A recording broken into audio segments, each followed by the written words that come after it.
Hey guys, I'm going to walk you through the Tige touchscreen here. You're going to have, this is your home screen basically. You have basically these several little options here that just go across the screen, but on this main screen here you have your speed control, which is basically cruise control. When you turn this on or off, you'll see it turn yellow up there. And you can change that on another screen.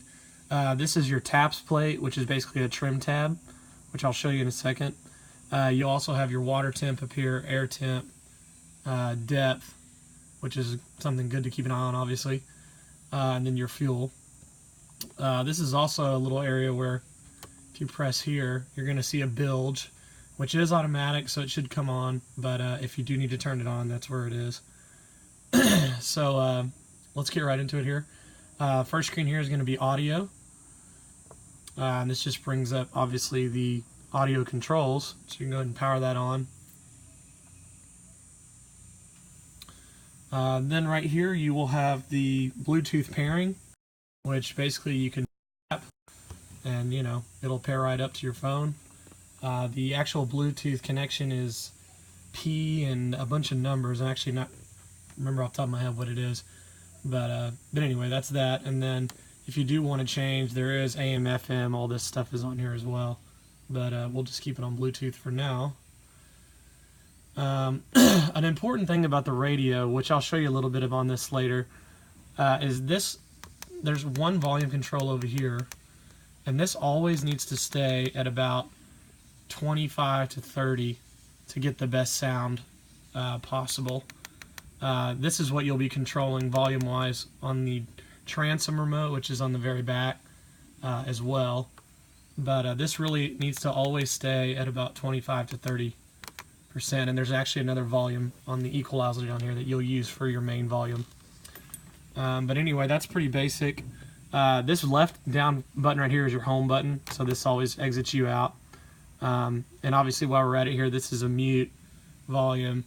This is a favorites button. I wouldn't mess with that, but this is a hard buttons for your speed control. Next button here is Tige U. These are presets for different things. Honestly, I wouldn't mess with these. You're welcome to try the surf left or right, but you don't really need to mess with anything. You can do all of your settings from another screen here. Anyway, maps, you're not going to mess with that. That's a GPS control, but I don't have the nav card in there. Video is something else you're not going to need. Lights you shouldn't need, but if for some reason you need to work them, all pretty self-explanatory here. You know, obviously your nav lights, all that whatnot. Cruise control is the dedicated screen for this little area up here. So if you go ahead and tap that, you can do your, you know, surf, wake, whatever. I like to surf at about 10.8 to 11.5. If you know, I actually really like to go at about 11.3, but you can play with that. Anywhere you want to set is fine. But this is where you can just turn this on and off. So that's that. Ballast. Now this is an area that is a little tricky. This is just a little warning screen.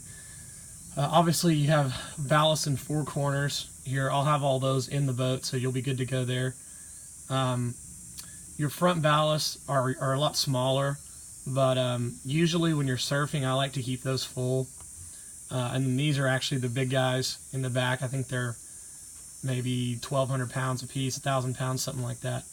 But you can adjust these, just touch of a button here by doing that.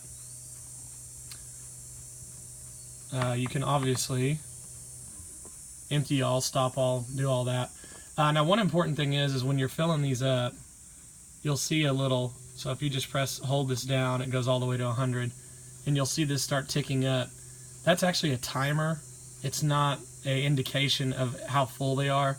So sometimes you know, this will get to 100 and they won't be all the way full, or this will get to 0 when you're emptying them and they won't be all the way empty. But the real indicator if these are full or not is to look over the side of the boat, and at each corner there's a drain hole that empties, and obviously when they're full they'll spill over and you'll see water coming out. and then obviously when you're emptying them, you'll see water to continue to come out until they're empty. But that's pretty much it on this screen. Obviously this is pitch and roll, if you can keep an eye on that. But you know, obviously if when you're surfing and whatnot, and these are full of ballast, the boat will be real heavy, so you need to keep an eye on the nose. Make sure you're not taking waves over the top. This next screen is your AVX plate, which is a product of the surf wave or wakeboarding. This TAPS plate up here is a little small plate, a trim tab plate up here that I showed you earlier. There's actually a control for that on the throttle over here, and that goes all the way up to 8. 8 being the nose is highest in the air, 1 being it's lowest in the air. When you're surfing, I'll keep that at about 2. You don't really mess with that too much. And it actually has an auto setting here. When it's lit up yellow, it's on auto, so you could just keep that on auto. But this actual AVX, Adaptive VX, is the large plate on the back.